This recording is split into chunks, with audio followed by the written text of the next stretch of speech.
This is a TV9 Action News special report. For the next hour, TV9 will present Decade, a review of the 70s. Brought to you by First Tennessee Bank. Good evening, I'm Bob Johnson of TV9 Action News.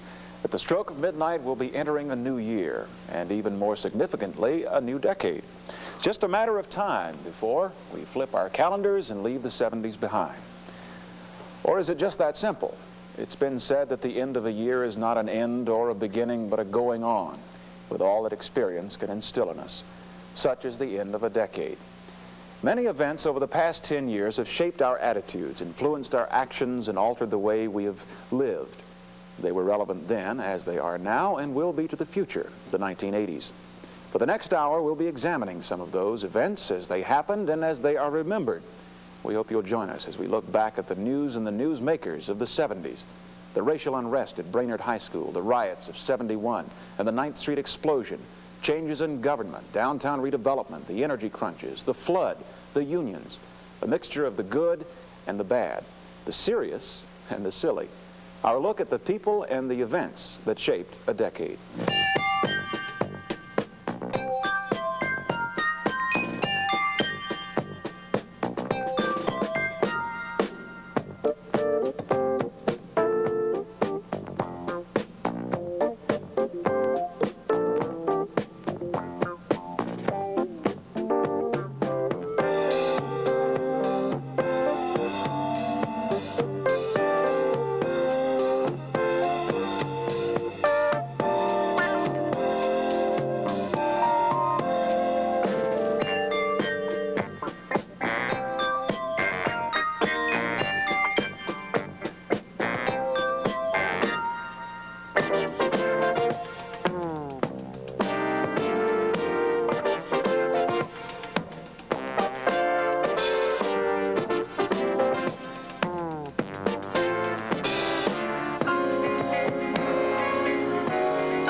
Makes you feel a little older, doesn't it? Well, remember that a lot of living has been packed into this decade, a lot of decisions made, and many changes occurring as a result. In looking back, you'll find that one major force of change in our society was politics, government. To a large degree, it determined not only how we live, but where we lived, and for that matter, with whom we lived. In fact, it was such a vital part of our lives that we tend to measure progress, or the lack of it, in terms of office. What we often forget, however, is that politics is people elected or appointed to represent us. What we see in them is a reflection of ourselves, and the decisions they made were ours, for better or worse. That's why the 1970s brought us Jimmy Carter, first as governor of Georgia, and now president of the United States. And Fob James, whose election ended an era in Alabama politics. From Chattanooga, Marilyn Lloyd Bucard, Tennessee's first congresswoman. Senator Bill Brock, now the chairman of the Republican National Committee. And three more Chattanoogans, Jay Solomon, the former head of the General Services Administration, David Freeman, chairman of the Tennessee Valley Authority, and Gene Roberts, Tennessee's Public Safety Commissioner. Many of the issues they dealt with during the 70s altered our lives to a certain degree, but the problems confronted by local government generated the most concern and interest. In Chattanooga, elected officials entered the 1970s with a hangover from problems of the 60s, not the least of which was a dwindling population. Our city, like many urban areas in the nation, was falling victim to suburban flight, the result being an increased tax burden upon those who could least afford it. In 1971, a survey was released showing that 70% of the people outside the city limits were working in Chattanooga and using city services free of charge. Well, that statistic served as the final straw and moved city officials to annex 13 major areas. We were litigated pretty much every step of the way, and all, but we had adopted plans of services. There were some 4 areas that were in court at the time I took office in 1971.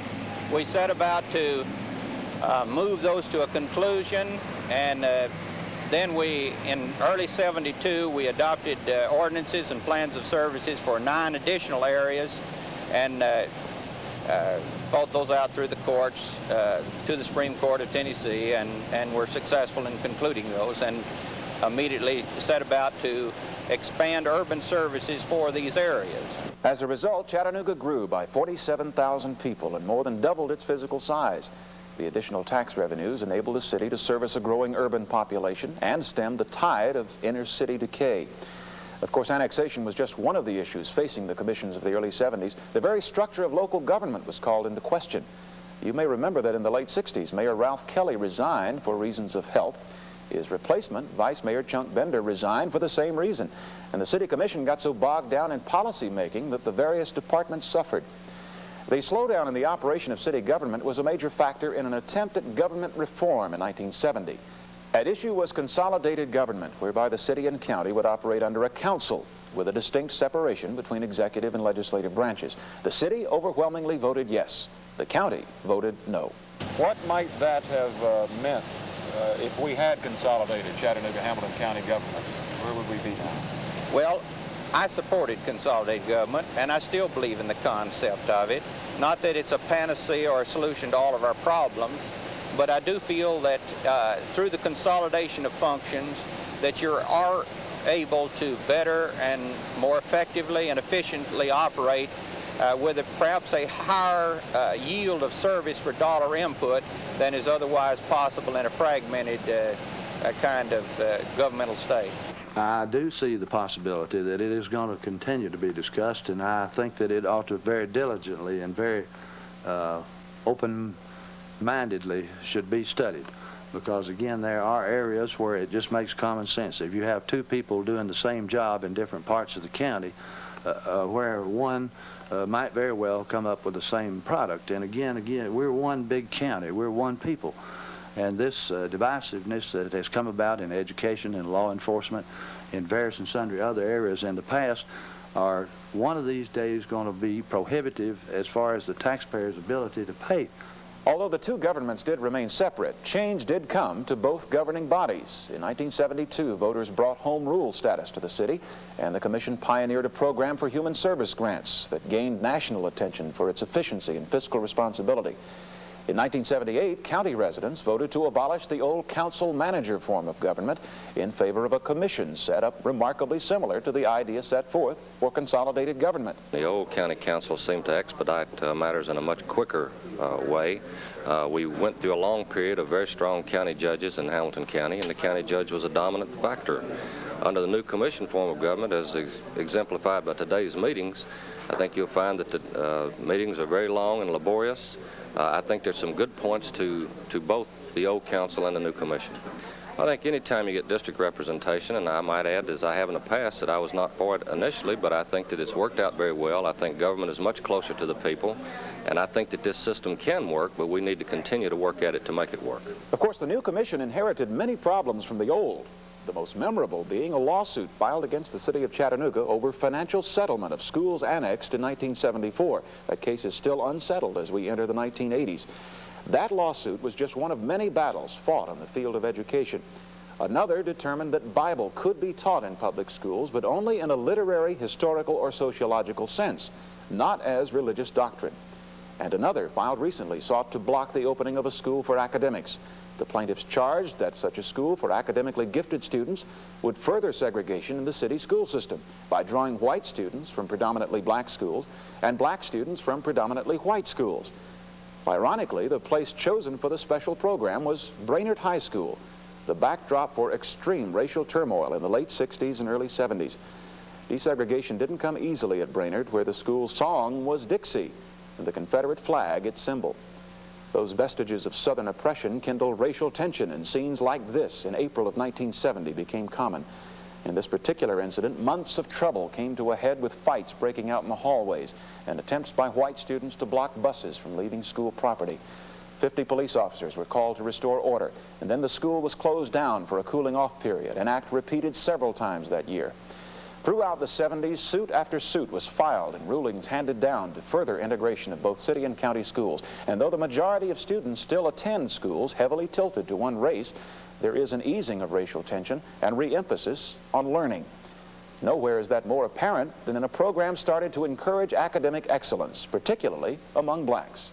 I challenge you to achieve excellence because everybody can achieve excellence.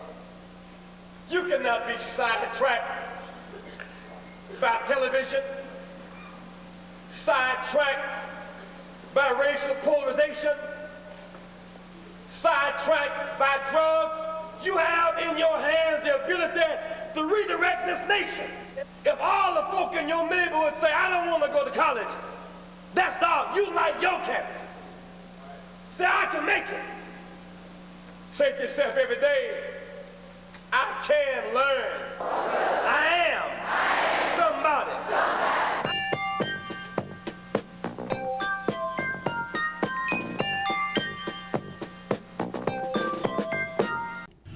Thanks for making News Channel 9 your trusted source for local news. For updates and the latest on breaking news, hit that subscribe button and turn on notifications.